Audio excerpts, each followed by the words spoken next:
الحمدللہ رب العالمین، صلاۃ والسلام علی رسول النبی الکریم وعلی آلہ واصحابہ اجمعین۔ الحمدللہ الذی ہدانا لہذا وما کنا لنہتدی لولا ان ہدانا اللہ۔ رب اشرح لی صدری ویسر لی امری واحلل عقدۃ من لسانی یفقہوا قولی، آمین یا رب العالمین۔ ہم نے سورۃ تغابن ختم کر لی ہے اور ہم نے دیکھا کہ اس میں کتنے زبردست احکامات تھے۔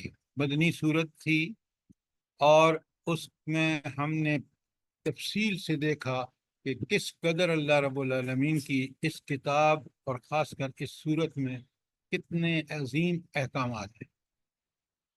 آج ہم نے شروع کرنی ہے سورۃ طلاق۔ یہ قرآن مجید میں 65 نمبر پر ہے اور اس میں طلاق، خلا وغیرہ کے احکامات دیے گئے ہیں۔ لیکن میں چاہوں گا اور آپ سے مجھے اس ایشو پر رائے چاہیے، وہ یہ ہے کہ یہ جو مدنی صورتوں کے احکامات ہیں اور مدنی صورتوں کے احکامات میں بھی آپ کو پتہ ہے کہ یہ سب سے زیادہ احکامات جو ہیں وہ فیملی لائف کے بارے میں ہیں، لیکن قرآن کے طالب علموں کو پوری طرح پتہ نہیں کہ یہ احکامات کی کون سی صورتیں ہیں، اس میں کیا احکامات ہیں، اور یہ بڑا اہم مضمون ہے۔ اگر ہم نے اللہ تعالیٰ کے احکامات کی تعمیل نہ کی اور ان کو اسی طرح ادا نہ کیا جس طرح نبی کریم صلی اللہ علیہ وآلہ وسلم نے کیا ہے، جو آج ہم کر رہے ہیں اور جس کی وجہ سے قوم ذلت اور پستی سے دوچار ہوتی ہیں اگر وہ ان احکامات پر عمل نہ کریں۔ تو میں سب سے پہلے تو آپ سے مجھے یہ تجویز چاہیے کہ کیا ہم سب سے پہلے مدنی صورتوں کا ایک اوور ویو لے لیں اور پھر اس میں خاص کر جو طلاق کے متعلق احکامات ہیں ان کی پھر تفصیلاً دیکھیں، اس لیے کہ آپ دیکھتے ہیں کہ آج طلاق اور کے احکامات مذاق بنے ہوئے ہیں۔ نتیجہ یہ ہے کہ ہماری معاشرتی لائف، ہماری سوسائٹی ان نافرمانیوں کی وجہ سے جہنم زار بنی ہوئی ہے۔ تو کیا سب سے پہلے ہم اس کو مدنی صورتوں میں احکامات جو دیے گئے ہیں وہ ہمیں پوری طرح جنرلی سمجھ ہونے چاہیے، نہیں ہونے چاہیے؟ جی سر، ضرور، جی سر، ہونی چاہیے۔ تو آپ ایگری کرتے ہیں کہ میں پہلے آپ کو سب سے پہلے ذرا مدنی صورتوں کا اوور ویو خاص کر احکامات کے حوالے سے اور احکامات میں بھی طلاق اور خلا وغیرہ کے بارے میں جی اس کو سر ضرور۔ یہ اسی آرڈر میں پڑھ لیا جائے، کیا خیال ہے آپ کا؟ جی سر، جی جی سر۔ اچھا، اب سب سے پہلے تو میں نے کل آپ کو بھیجا ہے ایک سورہ طلاق پر تفہیم القرآن سے، یہ 4 پیجز کا ہے اور یہ آپ کو مل چکا ہے، کل ہم نے بھیجا تھا۔ مل گیا آپ سب کو؟ نہیں سر جی، نہیں ملا۔ مل گیا مجھے بھی مل گیا ہوگا، میں دیکھتی ہوں۔ آپ ذرا اپنے آپ اس کو، کل شام کو آ گیا تھا۔ ہاں نہیں وہ دیکھیں، ٹھیک ہے، پھر آ گیا ہوگا مجھے بھی۔ پھر آپ پہلے کیوں فٹافٹ کہہ دیتے ہیں نہیں آیا؟ آپ دیکھتے تو بھی نہیں ساتھی ہیں، میں نے ابھی تک دیکھا نہیں ہے، میری طبیعت تو خراب آپ تھی۔ یہ دیکھ کے بات کیا کریں نا۔ ٹھیک ہے، میں ابھی مجھے دیکھتی آپ چونکا دیتے ہیں کہ میں نے بھیجا ہی نہیں ہے گویا۔ اچھا، ایک دوسرا میں نے ابھی صبح سورہ بقرہ کے مضامین کا خلاصہ 2 پیجز پہ بھیجا ہے آپ کو، مل گیا آپ کو؟ جی جی جی ہاں جی سر، سب کچھ مل گیا، جزاک اللہ خیر۔ سب چیزیں آپ کو بڑی محنت سے تیار شدہ مل جاتی ہیں، تو آپ اتنی ناقدری تو نہ کیا کریں نا کہ ان چیزوں کو دیکھیں ہی نہیں۔ اچھا، اب ذرا اپنا کاپی پین لے لیں اور مدنی صورتوں کے